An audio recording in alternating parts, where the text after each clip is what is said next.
নমস্কার বন্ধুরা, আপনাদেরকে agri point with Alok YouTube চ্যানেলে স্বাগত। আমি এসেছি কোচবিহার জেলার অন্তর্গত পানিশালা গ্রামে। এখানে একটা চাষি ভাই আমাদের ভিএনআর কোম্পানির ক্রিস শসাটি চাষ করেছিলেন। তো ইনি মোটামুটি 25 দিনের মধ্যে ফল এসে গেছে। বীজ বোনার থেকে 25 দিনের মধ্যে দেখুন ফল।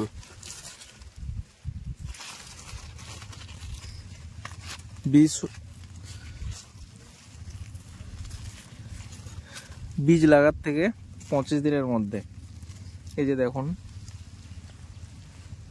প্রায় প্রত্যেকটা গাছে ফল এসে গেছে 25 দিনের মধ্যে। ইনি মালচিং দিয়ে শসা চাষ করেছেন, কারণ মালচিং দিয়ে শসা চাষ করলে আপনারা বেশি উপকৃত হতে পারবেন। কারণ মালচিং দিয়ে করলে কি হয়, আপনারা জমিতে যে খাবারটি দিবেন সেটি বাষ্প আকারে উড়ে যাবে না। নাইট্রোজেন, ফসফরাস, পটাশিয়াম, এই খাবারগুলি কি হয়, আপনার বাষ্প আকারে উড়ে যায়। তো কি হয়, মালচিং যদি আপনি দেন তাহলে সেটি আর বাষ্প আকারে উড়ে যেতে পারবে না। কারণ মালচিং যখন ওটা বাষ্প আকারে উপরে উড়তে থাকে তখন কি হয়, ওটা আবার প্লাস্টিকের মধ্যে লেগে আবার ঘুরে মাটির মধ্যে চলে যায়। তখন আপনি যে খাবারটি দিবেন সেটি পুরোটাই আপনার শসা গাছ চাই যেই আপনি চাষ করুন না কেন সেটি গ্রহণ করতে পারবে। তো ওই জন্য মনে রাখবেন, যদি যেই কিছু চাষ করেন আপনারা অবশ্যই মালচিং দিয়ে করলে ভালো লাভবান হতে পারবেন। দেখুন গাছটি, দেখুন কত ছোট থেকে ফল দেখুন। এই যে দেখুন, এটি হচ্ছে ভিএনআর কোম্পানির ক্রিস, নামটি মনে রাখবেন, ভিএনআর কোম্পানির ক্রিস। তারপরে মালচিং দিবেন এই যে এইভাবে। প্রথমে বেডটা তৈরি করবেন। বেড তৈরি করার পরে কালো দিকটা আপনারা নিচে দেবেন। মালচিংয়ের কালো দিকটা, কালো যে অংশটা থাকে ওটা নিচে দেবেন, আর সাদাটা থাকে এটা উপরে দেবেন। কেন?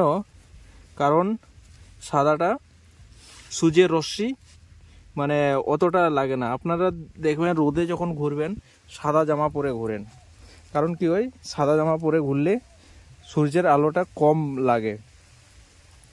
তো ওই জন্যই সাদা দিকটা উপরে দিতে হয় আর কালো দিকটা নিচে দিতে হয়। তো দাদা আপনার পরিচয়টা দিন। আমার নাম হাফিজুল শেখ, পানিশালায় বাড়ি। আচ্ছা, এটা কোন ডিস্ট্রিক্টে পড়ে? এটা কোচবিহার। এটা আপনি কি শসা চাষ করেছেন? ভিএনআর। আচ্ছা, ভিএনআর কি? ক্রিস। আচ্ছা, ক্রিস। তো এটা আপনি কতটা জমিতে চাষ করেছেন? 1 বিঘা। 1 বিঘা। তো এটা চাষ করা মানে ফার্স্টের থেকে এই যে ধরুন কিভাবে এটা জমিটা প্রথমে তৈরি করেছিলেন? এটা ওই যে অন্যান্য সিজনের সময় যেরকম করা হয়, চাষ করে হয়তো বেড করে কিছু রাসায়নিক সার দিয়ে মালচিং দিয়ে ঢেকে দিয়ে বীজ লাগাই দেওয়া হয়েছে। আচ্ছা, মালচিং দিয়ে করেন। তো আপনারা ধরুন বীজ লাগার পরে, গাড়ার পরে আপনারা কতদিন পরে চাপান সার দেন? 20 থেকে 22 দিন। 20 থেকে 22 দিন পরে চাপান সার দেন। কি সার দেন? 10-26 দেওয়া হয়, পরশ যদি পরশও দেই।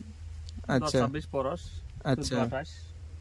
আচ্ছা, পরে এটাতে আপনি ওষুধ, এই যে ধরুন ছোট থেকে গাছ যখন ছোট থাকে তখন কি স্প্রে করেন? তখন ওই যে স্পিন। আচ্ছা, তারপরে যখন একটু বড় হয় তখন কি স্প্রে করেন? না, যদি গাছের রোগ না হয় তাহলে তো স্পিনই চলে, মাঝে মাঝে হালকা পাতলা। যদি রোগ বাইরে যায় হয়তো মক্সিমেট না হলে অ্যান্টারকল। তখন পরিবার মানে গাছের রোগের হিসেবে, এমনি এবার রোগ হয় নাই গাছে। আচ্ছা, গাছই ভালো হয়েছে।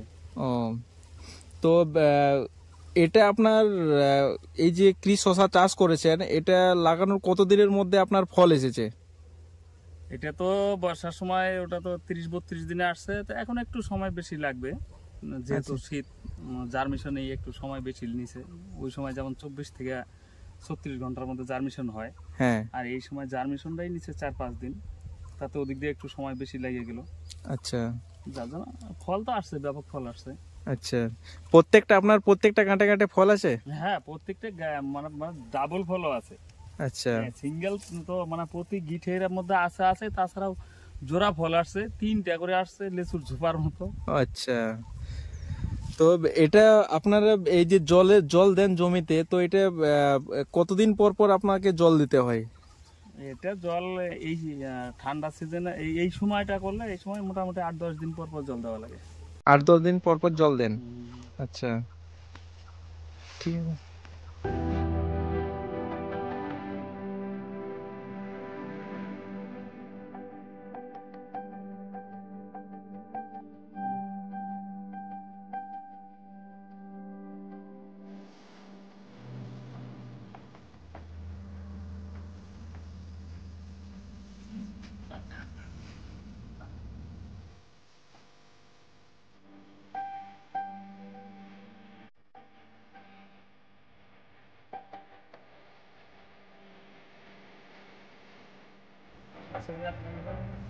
হুম।